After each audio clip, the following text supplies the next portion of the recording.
Lil Jeff spoke to his killer before the gunfire erupted and bullets tore through him. And now that murderer is out there discussing it as if it were any ordinary day. In addition to taking Jeff's life, Trap City Rob is acting as though it was merely business. I understand everybody's sad, but hey, somebody got to be sad at the end of the day. We need to get this together. However, rumors are now circulating that Jeff's team isn't merely in mourning. They've already begun slipping in his honor. We dissect everything in this video, including what was actually said and the reasons why many people think this is far from over. The reveal of Trap City Rob. The murderer of Lil Jeff has established himself as a legitimate OG. He claims he has no regrets for Lil Jeff and is not afraid of anything. He discovered it after playing around. He said that despite people's sorrow over Jeff's passing, he had to maintain his composure and defend the porch from the operations. I understand everybody's sad, but hey, somebody got to be sad at the end of the day. We need to get this together. Additionally, Trap City Rob doesn't need to worry about his operations slipping in retaliation. He is in control of everything. As you can see, the Bloodhounds are clearly seeking retribution, and Trap City Rob's passing would be the ideal way to let the rest of their operations know that they shouldn't be interfered with. Trap City Rob, the jelly bean on the right, was my primary target when he posted on the internet about his plans to spin Trap City. Please let me know if you would like to attend. Straps are not provided, so please bring your own. Rob has given them a message, saying that since no one has been able to kill him throughout his life, they should bring it if they care about that life. Like you don't be getting death threats and shit. That's why I would ask you. You ain't even get a chance to even ask that shit. I don't take that serious, man. Trying to kill me my whole life, bro. You gotta show me for real. On June 8th, 2024, cameras would document Trap City Rob's brutality in defending his territory and his friend. News of an unidentified male victim who was shot and murdered in Chicago, Illinois on June 8th, 2024, surfaced in the early hours of June 9th. According to Spot News, Chicago rapper Bloodhound Lil Jeff was the victim. CCTV footage of the event quickly made its way onto the internet. It was a crazy series of events that happened minute by minute. A group of people were seen close to a house and multiple parked cars in the security footage from the 6600 block of South Rhodes Avenue. The individuals in the black automobile, the person dressed entirely in black, the person in red who was subsequently identified as Q50, and the person wearing a white sweatshirt were all Lil Jeff's friends. Lil Jeff noticed a man in yellow shorts trying to get into a car in the meantime. The black car's door opens in the video. It's Lil Jeff. He starts after the man in yellow shorts right away. But a big house pillar soon obscures his figure, making it impossible to see. Lil Jeff's friends did not follow him as he chased the target. Rather, they focused on a gray automobile and started shooting. Lil Jeff was able to strike the man in yellow shorts once in the chest, but before he could continue, two other people appeared out of an alley and opened fire. As Lil Jeff lay on the pavement, the shooters completed the murder after sending his body flying back onto the ground at the base of the porch. According to reports, they made sure there was no way out by emptying a complete magazine into him from overhead. The gunfight was already ended when Q50 and the other shooter fired back. He could not be saved. Jeff was left in a pool of blood when the crew abruptly left him, getting back in the car and driving away. As the film concludes, scanner reports verify that a man who had been shot 15 times was taken to the hospital by his friends. In fact, CCTV evidence showed Lil Jeff's group removing their friend off the porch where he had been shot. When they arrived, Lil Jeff was declared dead despite their best efforts. 58 shell casings were strewn all over the pavement by the time officers arrived. The man in yellow shorts, who was also injured, showed up at the hospital with his own crew member who had been shot in the chest. He lived, in contrast to Lil Jeff. It was none other than Rob from Trap City. He had encountered the Reaper head-on and survived to share the story. Others have not been as fortunate since. In addition to slamming into them, they made care to target defenseless family members at a funeral in order to terrify their adversaries. They quickly discovered their next victim because they were out for blood. Carter from Trap City. On October 20th, 2024, a man in Chicago tragically died, according to press reports. Shots had been fired in the Oakland neighborhood of the city the night before. By the time it was all finished, a man was bleeding on the sidewalk, his life ebbing away from him. It took place at approximately 8:41 p.m. on South Ellis Avenue, a block that had witnessed its fair share of bloodshed like many others in the city. Two males approached their target with their firearms pulled and fired without hesitation, according to witnesses who spoke with authorities. The victim, 32, was never given a chance. The shooters vanished into the darkness after jumping into a white car in a matter of seconds. The sufferer was hurried to the University of Chicago Medical Center by paramedics, but the damage had already been done. The victim had lost too much blood and had many bullet wounds to the chest. Shortly after arrival, he was declared dead despite the physician's best attempts. He was identified as Chevelle Carter by the medical examiner. The affiliates of Lil Jeff were ecstatic over his passing. Like Lil Jeff, they took to social media and posted cryptic remarks suggesting that Carter's murder was retaliation for Lil Jeff's passing. They wanted everyone to know that one of their greatest operations had just been murked.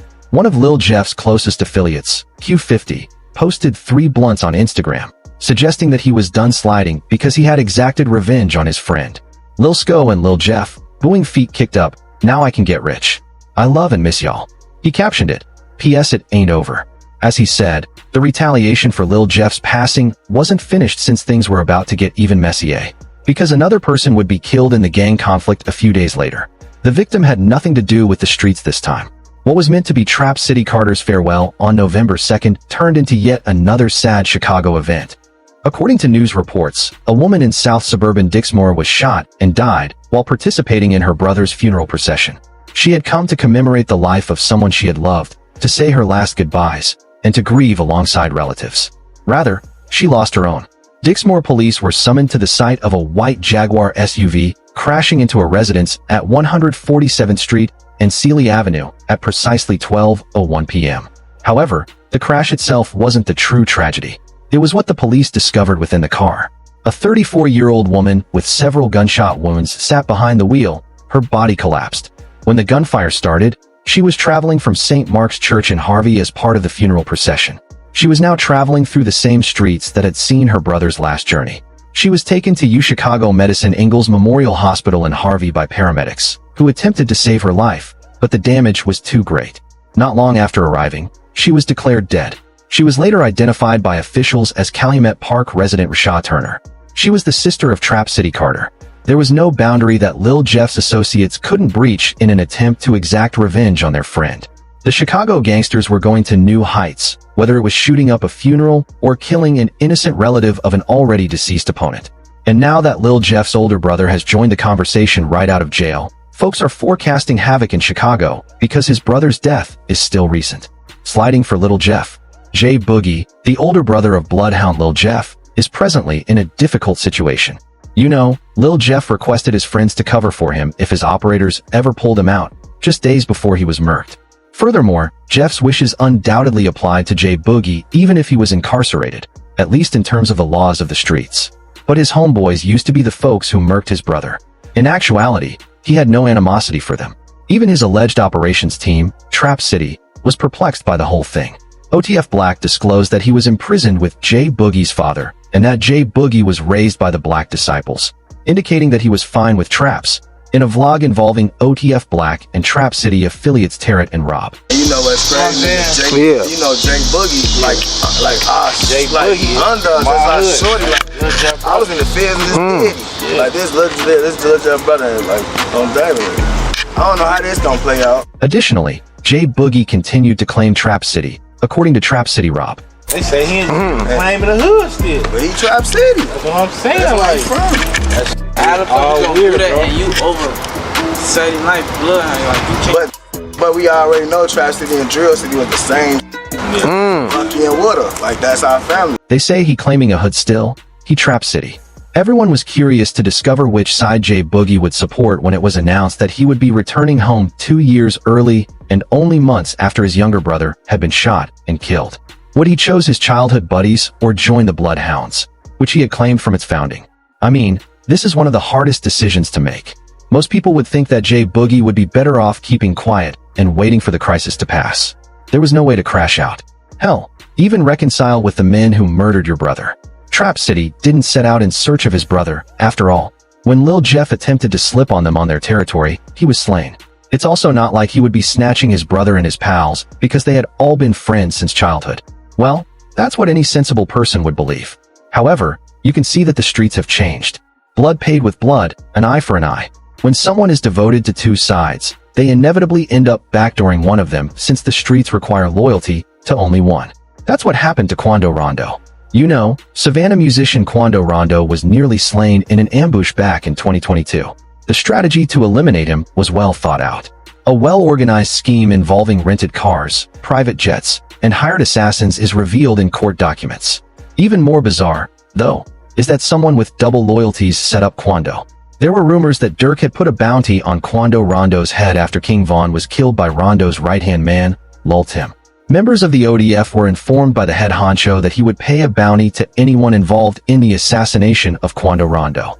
The fact that Dirk's cousin DeAndre Wilson, also known as ODFD, offered ODF members lucrative music agreements with ODF in exchange for their participation in sliding on Quando is even more bizarre.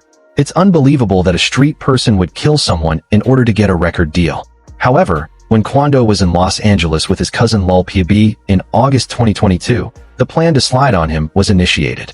According to legend, Quando Rondo was fortunate to survive the incident. However, his cousin was not as fortunate. That day, he was shot and murdered. Years after the event, we now understand what actually transpired and who the serpent in Quas camp was that nearly killed the rapper. Everyone at the time believed that Quando Rondo had been involved in a narcotics deal gone wrong following the incident. We all thought that was a bad drug deal, weed deal. You know that. The world thought that that shooting was a bad weed deal between some Armenians or Persians. That's what the world thought. But according to WAC 100 sources, Brick Baby not only assisted the police in apprehending Lil Durk, but also collaborated with him during Quando's near-death encounter with ODF assassins. In an interview with Adam 22, WAC disclosed that Brick Baby was an FBI informant based on his sources. This is where WAC 100 and Brick Baby's allegations get interesting. So you think that he's a federal informant? I think he's definitely working. The feds raided Brick Baby's home months before Lil Durk and his fellow ODF members were taken into custody. Additionally, after being bailed out by Adam 22, Brick was never charged, which WAC 100 claimed indicated that he was cooperating. How do you react to the narrative that WAC has been consistently putting out there, which is basically him saying that Brick maybe must be cooperating or compromised in some way because you allegedly got arrested by the feds and there's no charges? So what do you say when you see him saying that? After several months, WAC 100 eventually disclosed the reason behind Brick's removal from his home by the federal authorities. WAC claimed that Brick Baby had revealed Durk and OEF on a podcast. And it wasn't until February of 2023 that Brick Baby goes on the internet with Flacco and says, out of nowhere, the world is oblivious to this. I guess they can't say OTF didn't slide for King Von anymore. No one claims that Von's killing wasn't avenged because OEF killed Quando Rondo's cousin. Brick Baby disclosed during an episode of Poetic Flow. You can't say that no more. Why? Oh yeah, cause of no. Like who died? You can't say that no more. Oh, cause of FBG Cash? Oh who? Nah, cause Lil Pop. It turns out that the feds obtained a search warrant following the podcast, and according to WAC 100, they had come to retrieve Brick Baby's phone. A crucial information that Brick neatly chose to conceal from everyone. Rather, he informed everyone that he had been hit with a pistol charge. March, the feds get on Brick. We don't know this. We're under the presumption that it's an AK-47 case. But what really happened was they came there to get his cell phone. The fact that Brick has not yet been charged and has no court date for his gun charge is absurd. How likely is it that a convicted felon and known gang member would face a gun charge without a court date? Brick continued by explaining that the DA withdrew his case due to a lack of evidence, which may make him believe that everyone is stupid. Why would the DA reject the charge? It's not they rejected. They just is not enough evidence for them. They got to look at the case and say, can I beat this in trial? This man is obviously lying because of the large space between his teeth. But wait till you discover the reason behind his cooperation. WAC 100 disclosed that the government sought Brick's phone after Durk's indictment was made public because they believed he was collaborating with OEF members on the day of the shooting and giving the hitman Quando Rondo's location. If you go in there and look at that report, number 4 is a local guy that was dropping Quando's locations. WAC claims that following the shooting, Quando Rondo was told by the federal authorities that his gang, the Rolling 60s Crips, had set him up. What you think the police told Quando? That the Rolling 60s set him up. It turns out that Quando Rondo and Brick Baby were members of the same gang. And upon arriving in Atlanta, Quando sought security by checking in with his crew. What was he claiming? Roll 60 script. Where Brick Baby from? Roll 60 script. Who you think he checked in with? Roll 60s. With who? Okay, I see where you're going with this. The Savannah rapper used social media to criticize his gang, saying they didn't support him. Brick ultimately betrayed a fellow gang member because he was devoted to both Lil Durk and his gang. And this jerk had the audacity to claim on Vlad TV that he would backdoor his friends if he was short on cash. J Boogie is unable to have two allegiances because of this. Had I been in the streets and been low on money and somebody called me like, hey, I got 60,000 if you could tell me where bro at, or 100, they might know where he at. He will ultimately turn one gang against the other and create lifelong adversaries on both sides. However, everyone knew whose side he had picked as soon as he got home from jail, because he would soon be pulling the typical bloodhound stunts, such taking narcotics on camera. Additionally, since he appears to be having a great time with the bloodhounds, fans and other gang members may begin to put pressure on him to make room for his younger brother. And everyone is aware of what transpired the last time someone gave in to peer pressure. Yes, Lil Durk was imprisoned for allegedly using hitmen to kill Quando Rondo. It seems that Durk didn't want to show sympathy for his deceased best friend when Vaughn passed away. He went so far as to encourage followers to quit urging him to neglect his duties in favor of Vaughn. In the song Hearing Sirens, Durk said, "My brother shot dead to violence. I truly think the feds around us. Y'all tell me slide, then turn around and have the nerve to clown us. You ain't worried about lawyers. You'd rather talk about Tory and Meg the Stallion like them blogs. Not your dog. You turn to cowards." But the slide for Vaughn must have reached him.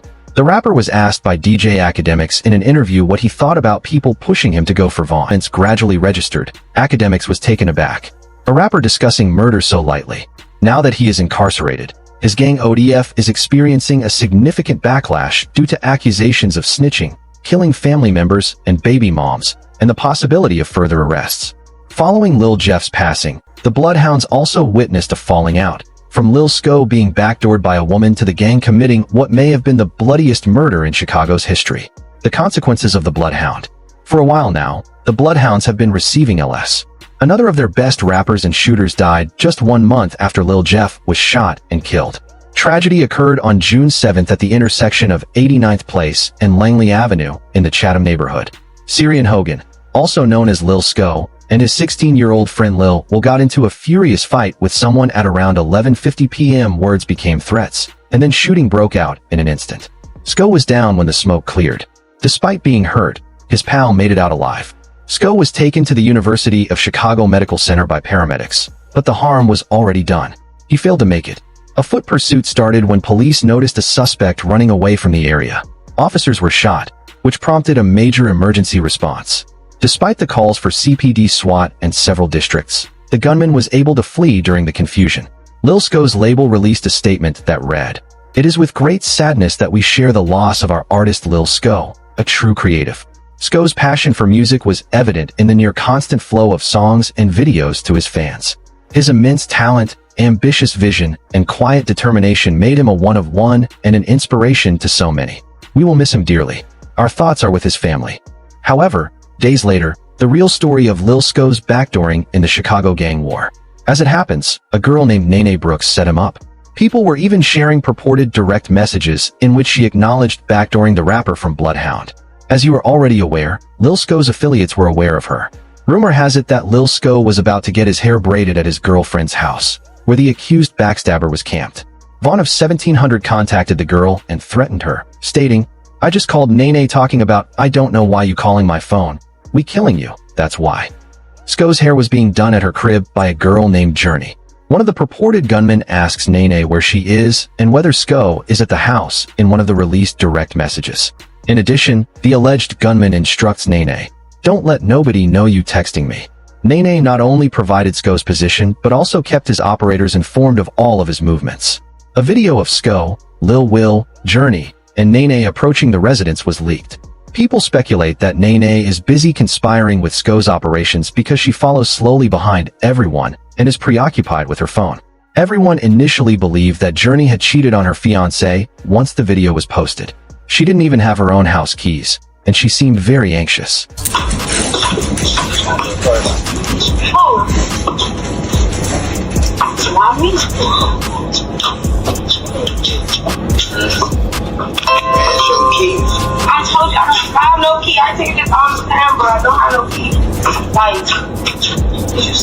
Journey was the Black Widow, according to Trench's News. She actually had a boyfriend who had passed away. Lil Schoon was backdoored, it's clear as day. Everybody want to talk about this girl Nene and that Nene was on her phone and all that. That's cool now. Y'all saying that Nene, that's cool. But let's talk about Journey. Let's talk about Journey White. Let's talk about this Journey girl.